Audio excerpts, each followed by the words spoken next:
नमस्कार। आज हम बात करेंगे एनुअल एग्जाम के एक सैंपल क्वेश्चन पेपर के बारे में जो कि क्लास 9th IT 402 के लिए है। सेशन 2021 बिल्कुल 9th का पेपर भी बिल्कुल ऐसा ही एक पेपर है जैसा कि आप क्लास 10th बोर्ड एग्जाम और प्री बोर्ड एग्जाम में दे रहे हैं, जिसके अंदर 10 नंबर का जो आपका एम्प्लॉयबिलिटी स्किल्स और 40 नंबर का आपका डोमेस्टिक डेटा एंट्री स्किल्स है। सेम इंस्ट्रक्शंस जो आपके प्री बोर्ड और बोर्ड एग्जाम में आपको क्लास 10th में मिलती हैं, 9th क्लास में भी आपको मिलने वाली है। ये आप लेफ्ट हैंड साइड पर क्वेश्चन पेपर देख रहे हैं और राइट हैंड साइड पर उसकी एक मार्किंग स्कीम है। सीधे सीधे आते हैं पार्ट ए, जिसमें हमारे पास टोटल 30 MCQ क्वेश्चंस हैं, जिसमें से आपको कोई 24 अटेम्प्ट करने हैं और उस 24 को अटेम्प्ट करने के लिए भी हर एक क्वेश्चन में 5 ऑप्शन 6 ऑप्शन है, जिनमें से आपको कोई पर्टिकुलर क्वेश्चन अटेम्प्ट करने हैं। जैसे section A objective type questions, question number 1, इसमें 6 क्वेश्चन दिए हैं और कोई 4 आपको अटेम्प्ट करने हैं। पहला क्वेश्चन है which of these are question words, इनमें से क्वेश्चन वर्ड्स कौन से हैं, व्हाट, विच, हाउ या ऑल ऑफ दीज। तो हम सबको पता है इसका आंसर क्या है, ऑल ऑफ दीज इसका सही आंसर होगा। Next question, dash is a sense of trusting one's capability and self, अपनी एबिलिटीज पर कॉन्फिडेंट लाना, विश्वास लाना। सेल्फ के ऊपर तो हम इसे क्या बोलेंगे, सेल्फ कॉन्फिडेंस, मोटिवेशन, इंप्रूवमेंट या none of these. The correct answer self confidence. इसी तरीके से next question, dash being grateful towards something और समवन, ये जो डेफिनेशन है किसके लिए आएगी, ग्रूमिंग, ग्रेटिट्यूड, कॉन्फिडेंस या इनमें से कोई नहीं। तो किसी के लिए ग्रेटफुल होना ये ग्रेटिट्यूड है, तो ये आपका ऑप्शन नंबर बी यानी थर्ड पे जो थर्ड क्वेश्चन है इसका ऑप्शन नंबर बी ग्रेटिट्यूड इसका सही आंसर है।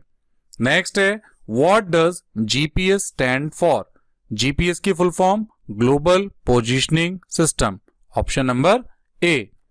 Next question, business that makes a product and sell it, products are usually made in factories.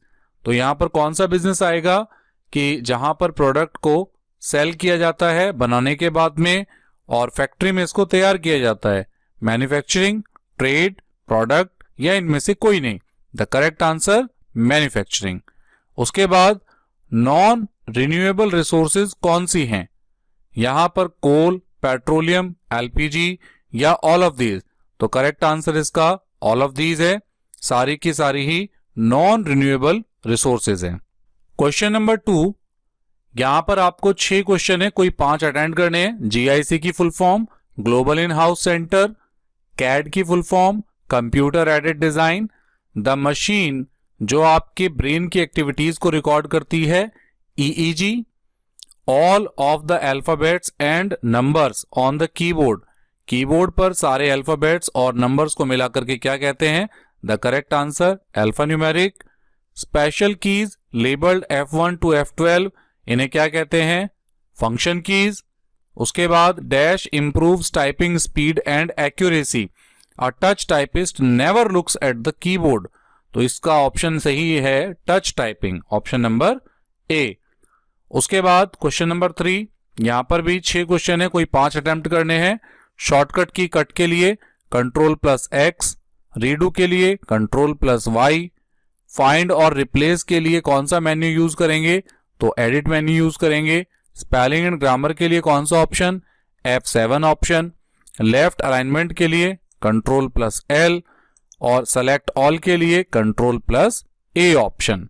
उसके बाद आपके पास में क्वेश्चन नंबर 4, इसमें भी 6 क्वेश्चन है, कोई 5 आपको पूरे करने हैं।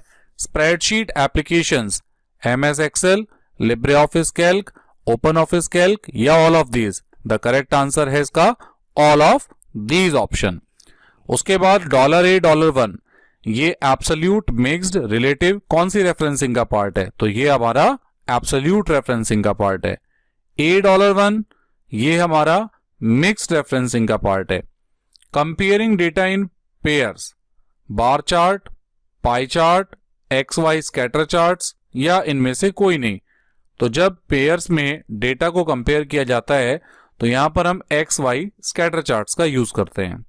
The intersection of a rows and columns is called cell. Moves the cell to A1 position. इसके लिए क्या करेंगे, जो आपका जो सेल है वो फर्स्ट पोजीशन पर आ जाए। तो इसका जो सही ऑप्शन है वो है control plus home button. Question number 5 पर आते हैं। यहां भी 6 क्वेश्चन है, कोई 5 अटेम्प्ट करने हैं।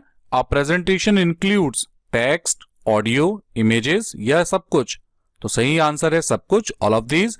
ऑप्शन नंबर डी कि भाई presentation text, audio, images in सब का कॉम्बिनेशन होता है।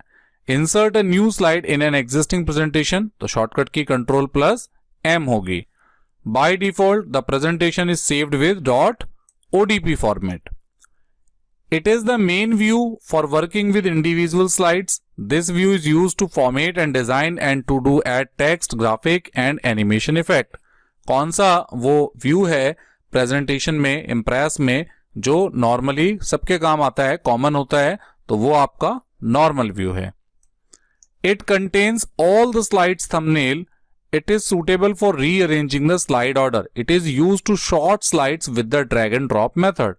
The correct answer slide shorter view, जिसमें आपकी सारी स्लाइडें छोटे छोटे थंबनेल्स में बनके, आइकॉन्स में बनके नजर आती हैं एक ही स्क्रीन पर, और आप उन्हें ड्रैग एंड ड्रॉप करके इजीली रोटेट कर सकते हैं, मूव करा सकते हैं। लास्ट क्वेश्चन है, group and ungroup option available in format menu. तो यहां पर ये पार्ट ए कंप्लीट होता है, सेक्शन ए, जिसके अंदर हमने 30 एमसीक्यू देखे और ये 30 एमसीक्यू 5 क्वेश्चन में डिवाइड थे और हर एक क्वेश्चन में 6 ऑप्शन थे। यानी क्वेश्चन नंबर 1, 2, 3, 4, 5 और 6 क्वेश्चन हर एक क्वेश्चन में, तो 6, 5, 30, और ऐसे इन 30 में से आपको 24 क्वेश्चन अटेम्प्ट करने थे। अब आते हैं नेक्स्ट पार्ट सेक्शन बी की तरफ। यहां पर आपको 5 क्वेश्चन दिए हैं, जिनमें से कोई 3 करने हैं। 2 नंबर के ये क्वेश्चन है। पहला क्वेश्चन है define any 2 C's of communication. आपको कम्युनिकेशन के 2 C डिफाइन करने हैं। यहां पर 7 C हैं, clear, concise, concrete, correct, coherent, complete और कर्टियस।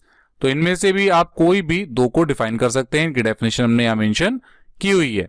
नेक्स्ट क्वेश्चन है सेल्फ मोटिवेशन और सेल्फ कॉन्फिडेंस में डिफरेंस बताना है।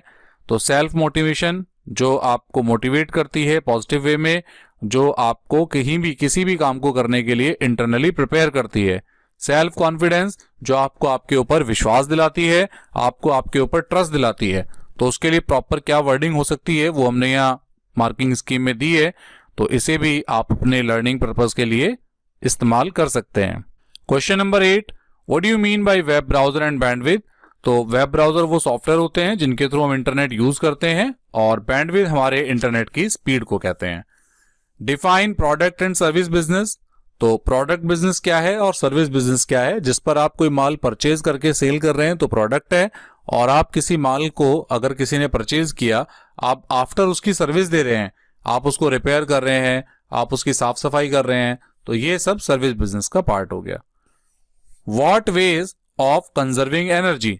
एनर्जी को कंजर्व कैसे किया जा सकता है। Switch off light fan, keep the bulbs and tubes clean, dust हटा करके रखिए, प्रेशर कुकर में खाना बनाइए, वेसल को कवर्ड करके रखिए, इलेक्ट्रिक जो आइटम्स हैं उनको कम से कम यूज कीजिए, जरूरत पड़ने पर ही यूज कीजिए। तो ये कुछ तरीके हैं जिनसे आप एनर्जी को कंजर्व कर सकते हैं। आगे बढ़ते हैं। 6 क्वेश्चन है, कोई 4 करने हैं। 2 नंबर के क्वेश्चन है, what are the advantages of IT BPM industry.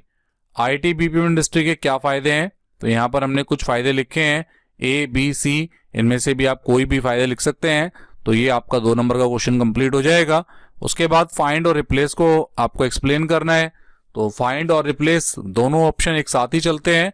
जब आप किसी डॉक्यूमेंट में कुछ सर्च करते हैं और उसे किसी दूसरे वर्ड या सेंटेंस के साथ चेंज करना चाहते हैं, तब आप फाइंड रिप्लेस शॉर्टकट की का या इस ऑप्शन का यूज करते हैं। What do you mean by word processor. Give example of popular word processors. Word processor क्या है और कुछ पॉपुलर एग्जांपल बताने हैं वर्ड प्रोसेसर के। देखिए, एक ऐसा सॉफ्टवेयर जो आपके कंटेंट को एडिट करने की, फॉर्मेट करने की और भी बहुत सारे काम करने की फीचर्स देता है, उसे हम वर्ड प्रोसेसर कहते हैं।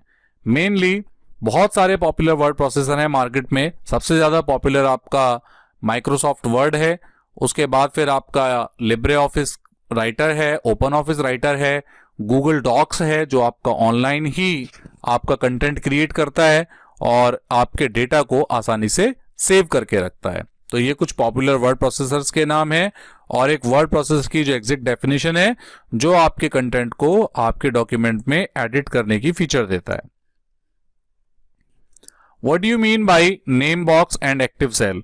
तो किसी भी सेल का जो एड्रेस हमें नजर आता है वो नेम बॉक्स में नजर आता है, और जो हमारा नेक्स्ट है इसमें एक्टिव सेल, जो भी करंट सेलेक्टेड सेल होता है वो हमारा एक्टिव सेल होता है। Define notes view and outline view. तो जब आप कोई स्लाइड के बारे में अलग से कुछ बातें लिखना चाहते हैं तो वो आपके नोट्स व्यू में सेव हो जाती हैं, और उसके बाद अगर आपने कुछ हेडिंग्स बनाई हैं तो वो आउटलाइन व्यू में नजर आती है। It is use to add notes to a slide for the information of presenter.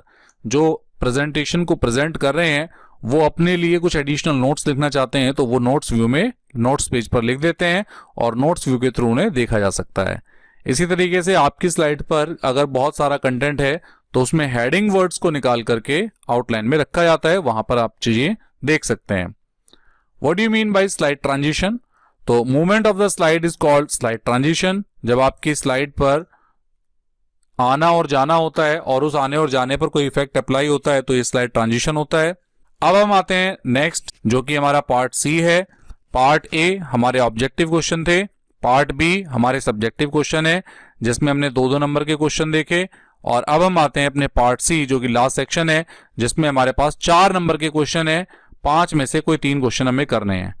तो इसमें पहला क्वेश्चन आ जाता है question number 17, explain mail merge with example. तो यहां पर मेल मर्ज की डेफिनेशन दी हुई है कि एक ऐसी फीचर है जिसके थ्रू आप कनेक्टिविटी कर सकते हैं, आप एक ही मैसेज को बहुत सारे लोगों को एक साथ पहुंचा सकते हैं। तो ये आपका मेल मर्ज है, और किस तरीके से यूज होता है उसके स्टेप भी हमने यहां पर मेंशन किए हैं। फिर आता है define the following terms, punctuation, function, home और गाइड। इन कीज को हमने यहां पर डिफाइन किया है। मार्किंग स्कीम में आपको सारे आंसर मिल जाएंगे। क्वेश्चन नंबर 19, यहां पर रिलेटिव, एब्सोल्यूट और मिक्स्ड रेफरेंसिंग को समझाना है। फिर स्प्रेडशीट के कोई 4 फंक्शन बताने हैं, सम, मैक्स, मिन, एवरेज एक्सेट्रा। उसके बाद में आप अपने ऑब्जेक्ट को कैसे ग्रुप या अनग्रुप करते हैं। देखिए, ग्रुप और अनग्रुप ये दोनों ऐसे ऑप्शन हैं जो हमारे लिए किसी भी स्लाइड पर बने हुए ऑब्जेक्ट्स को आपस में इकट्ठा करने का काम करते हैं। यानी कि जब आप उन्हें रोटेट करें तो एक के साथ सारे ही जो ऑब्जेक्ट्स हैं वो रोटेट होना शुरू हो जाते हैं। तो ये ग्रुप और अनग्रुप कैसे किया जा सकता है? तो सिंपल जो तरीका है, सबसे पहले आप एडिट में जाके सेलेक्ट ऑल कर लीजिए या कंट्रोल के साथ में आप उन ऑब्जेक्ट्स को क्लिक कर लीजिए, और सिंपल ड्राइंग टूल बार में भी आपको ड्रॉ करने के लिए बहुत सारी शेप्स, ये सारी चीजें मिल जाएंगी। फॉर्मेट मेन्यू में आपको ये ग्रुप ऑप्शन मिलेगा और उसे वहां से आप ग्रुप भी कर सकते हैं और वापस से अनग्रुप भी कर सकते हैं। तो यहाँ पर ये कंप्लीट जो है हमारे क्वेश्चन पेपर के सारे क्वेश्चन कंप्लीट होते हैं। आपको ये क्वेश्चन पेपर कैसा लगा? आपको लगता है कि ये क्वेश्चन पेपर आपके किसी काम आ सकता है तो हमें कमेंट सेक्शन में जरूर बताइएगा। डिस्क्रिप्शन में आप ये क्वेश्चन पेपर का लिंक देख सकते हैं और वहां से इसे इजीली डाउनलोड करके अपने यूज में ले सकते हैं।